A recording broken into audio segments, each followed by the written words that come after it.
Hi, I'm David. Today we're going to look at this problem. The definite integral from 0 to 7 of x times the cubed root of x plus 1 with respect to x. And we're asked to try to find this definite integral. Okay, when you look at a problem like this, you might think to yourself, do I have a formula to deal with this? And right away we've got x times the cubed root of x plus 1. Whenever we have this product at this point, we don't have a really good formula right there. Another thing is that I've got an x plus 1 under this cubed root. Whenever I have something other than x or x squared or a constant, something like that, whenever I have a polynomial with a plus or minus, that really gives me a problem under a square root or a cubed root or something like that. So I'm going to need some way to deal with this. So it's probably a good idea to start off trying u equals x plus 1.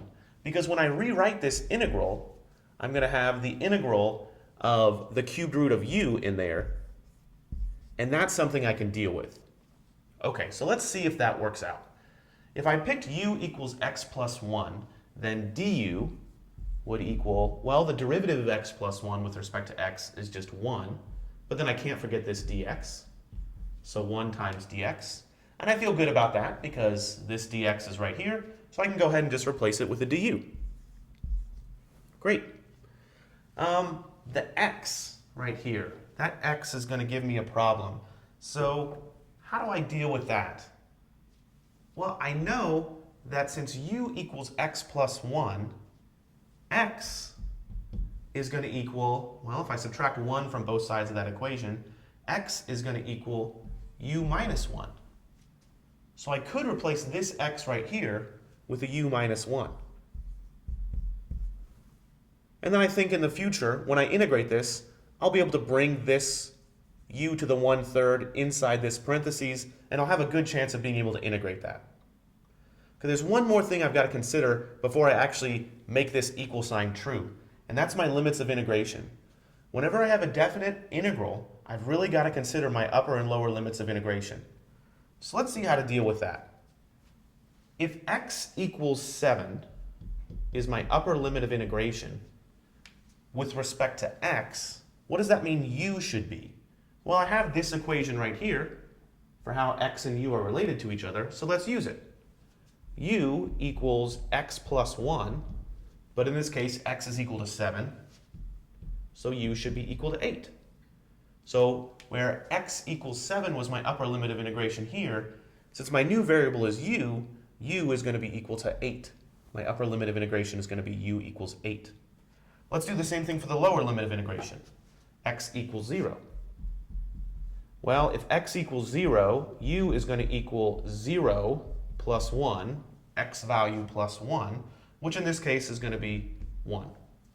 So my new lower limit of integration is 1.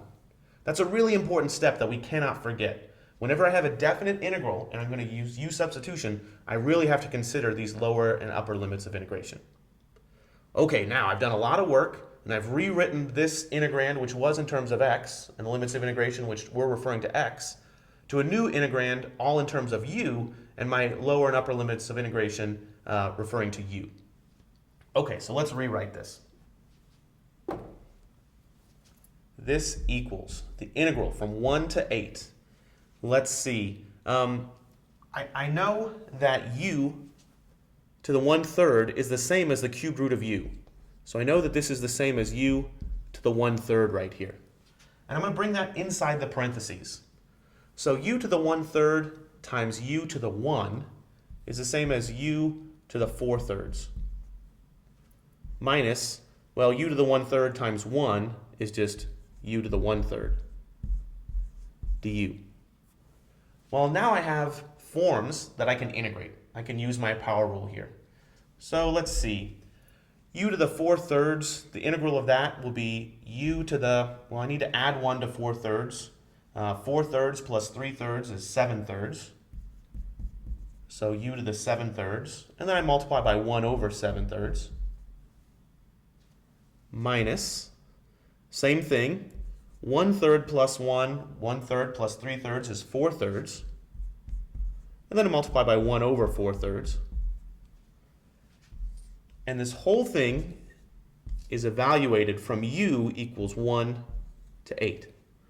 Now you might be tempted here to plug back in u equals x plus 1, but we don't have to do that because we changed our limits of integration already. So we're going to actually plug in u equals 8 and u equals 1 here. So don't plug back in u equals x plus 1. Okay, let's simplify this a little bit more.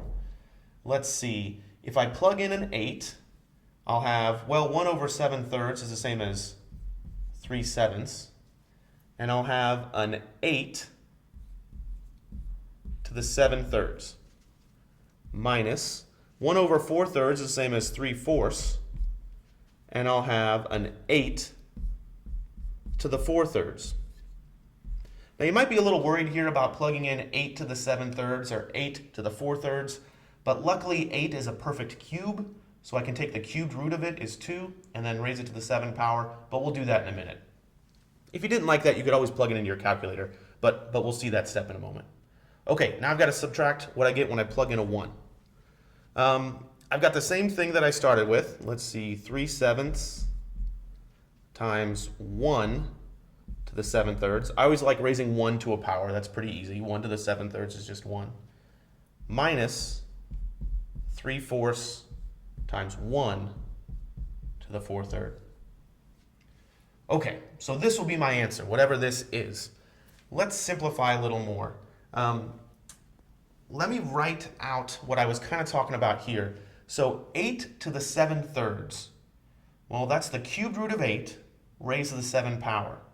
Well, the cubed root of 8 is 2, so this is the same as 2 to the 7th. Similarly right here, this is the same as 2 to the 4th. Well, I know what those are, so I can rewrite those. So let's see. I've got 3 sevenths times 2 to the 7th is actually 128. Minus, well, 2 to the 4th is 16, so 3 fourths times 16. And then I subtract what I get when I do 3 sevenths minus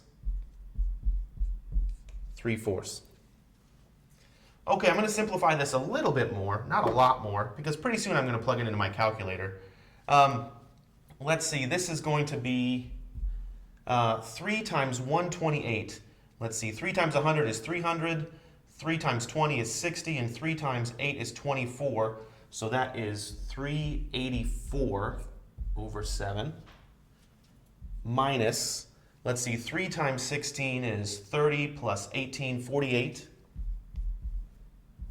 over 4 minus 3 sevenths minus a negative, so plus 3 fourths. I can combine some of the terms with common denominators. If I combine the sevenths terms, 384 minus 3 is 381 all over 7. And let's see, I have a negative 48 over 4 plus 3 over 4. That'd be a negative 45 over 4. Now, if I wanted to, I could get a common denominator. But in this problem, we're asked to plug into a graphing utility and check to see if this really equals what I thought it did. So let me go ahead and plug this into a calculator and see what I get. If I plug in 381 over 7 minus 45 divided by 4, I get something that looks approximately like this. 43.17857. Okay, that's an approximation. Well, let me go ahead and plug this into my graphing utility and see if that's what the definite integral gives me. So I'll plot the equation x times the cubed root of x plus 1.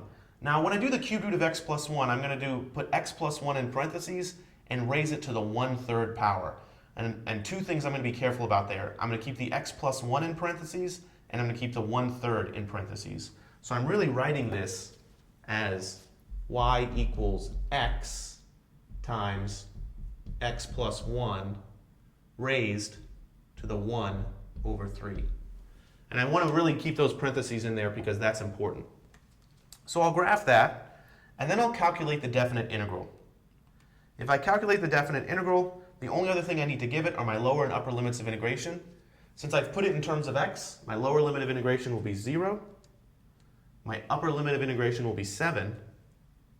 And when I plug that in, I get an answer on my graphing utility, which looks like 43.17857, which is exactly what I got right here. So it's verified using the graphing utility. Thanks for watching.